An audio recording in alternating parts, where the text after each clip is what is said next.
Que Dios les bendiga, hermanos. Buenas tardes. Seguimos compartiendo la palabra de Dios en cuanto a la psicología o la forma en que la psicología secular ha tratado de introducirse de a poco en la vida de la iglesia cristiana, la iglesia evangélica.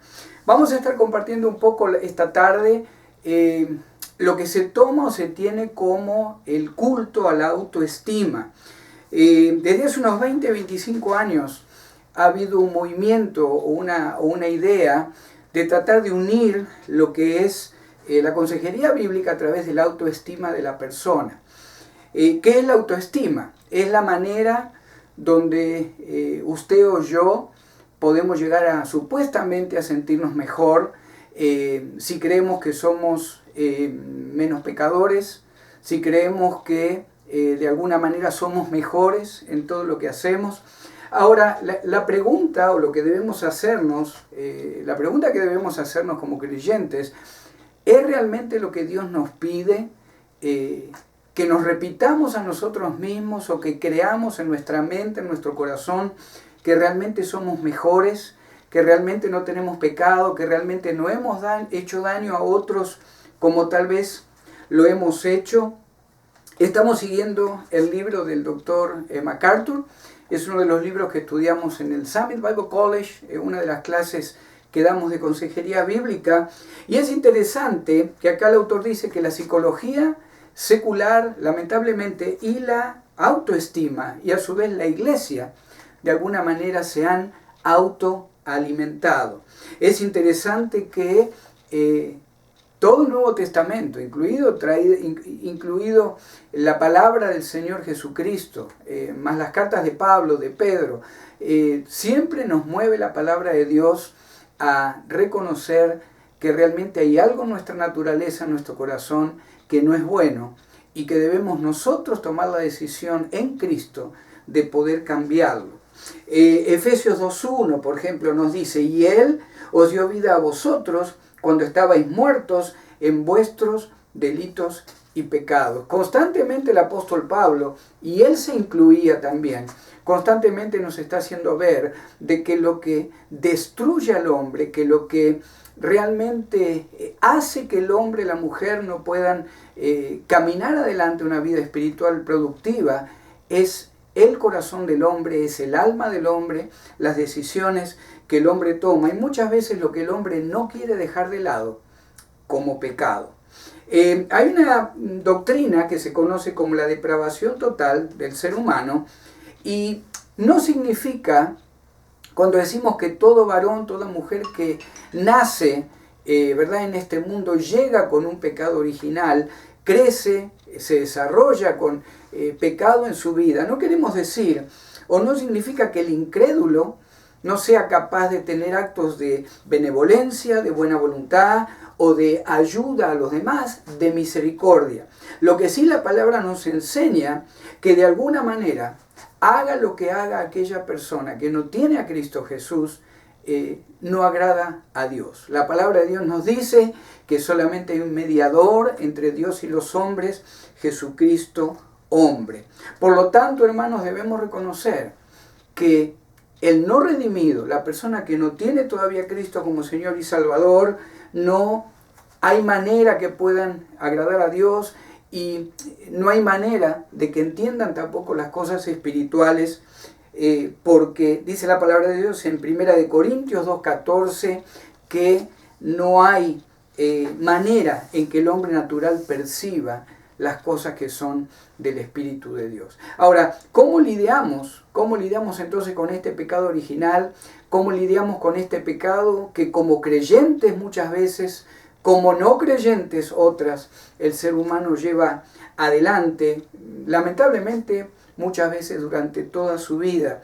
Es interesante que a causa del pecado de Adán, este estado de muerte espiritual que llamamos depravación en el hombre, en la mujer, ha pasado a toda la humanidad y se mantiene en la persona hasta que este varón, esta mujer, este joven, aún este niño, declara a Jesucristo como su Señor y Salvador.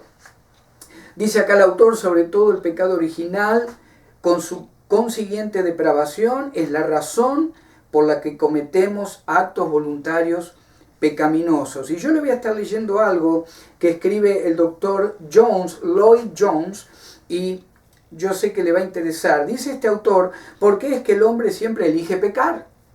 La respuesta es que el hombre ha caído y se ha alejado de Dios, y como resultado su naturaleza completa ha llegado a ser pervertida y pecaminosa. La tendencia del hombre es persistentemente alejarse de Dios. Por naturaleza odia a Dios y siente que Dios está opuesto a él. Su Dios es él mismo, sus propias habilidades y poderes, sus propios deseos. Objeta toda idea de Dios y las demandas que Dios le impone. Sobre todo, el hombre desea y codicia las cosas que Dios prohíbe, y la degradación, y le desagradan, las cosas y toda clase de vida a la que Dios quiere llevarlo o a la que Dios le ha llamado. ¿Cómo lidiamos con el pecado, con aquellos que no son creyentes? ¿Cómo lidiamos con el pecado o esas áreas todavía que peleamos en nuestra vida espiritual como hijos de Dios para dejarlas de lado, para salir adelante? Todo se puede lograr simplemente y solamente a través de la sangre de nuestro Señor Jesucristo. El primer paso es pedir perdón. La carta allá de Primera de Juan 1:9 nos dice que si hemos cometido pecado, Él es fiel y justo para perdonarnos de toda maldad. No hay otra manera de ser liberados, creyentes y no creyentes, de esa depravación, de esa mentalidad carnal que siempre trata de tomar control de nuestra vida. No hay otra manera de hacerlo sino a través de la confesión de nuestro pecado y aceptar a Jesucristo como nuestro Señor y Salvador. Y dice acá el autor también, en otras palabras, contrariamente a lo que piensa la mayoría de la gente, hombres y mujeres no son buenos por naturaleza. Es por eso que Jesucristo, por ejemplo, encontró al recaudador de impuestos en el punto más bajo de su autoestima, cuando reconoció, arrodillado delante de Dios en el templo, que era pecador y que necesitaba el perdón de Dios. Terminamos con esto. ¿Es entonces la autoestima positiva o negativa en la vida del creyente? Como dijimos hace un par de segundos, el Señor Jesucristo encontró al cobrador de impuestos y le dijo al fariseo, le dijo a aquel que creía que por la ley era salvo, a través de la parábola nos hizo entender de que el recaudador de impuestos fue a su casa perdonado antes que el otro, que creía que a través de la ley, de la autoestima y de todo lo externo que puede rodear al hombre, había agradado a Dios. La verdad es que su autoimagen jamás había sido tan baja como en aquel momento la del cobrador de impuestos, como leemos allá en Lucas capítulo 18, versículo 13. Para concluir, ¿puede congeniar la doctrina de la autoestima con la consejería bíblica o con aquella consejería o consejo que recibimos en una iglesia cristiana? Nosotros creemos que definitivamente no. Debemos reconocer que estamos mal, debemos pedir perdón y debemos reconocer que delante de Dios nuestras obras son, como dice la palabra, trapos de inmundicia. El Señor nos restaura, el Señor nos levanta, pero es necesario que de alguna manera reconozcamos que nosotros, por nuestra propia cuenta, no hay nada bueno si no es solo a través de la sangre de nuestro Salvador Jesucristo. Que Dios le bendiga y nos encontramos, si Dios lo permite, la próxima semana. Dios le bendiga.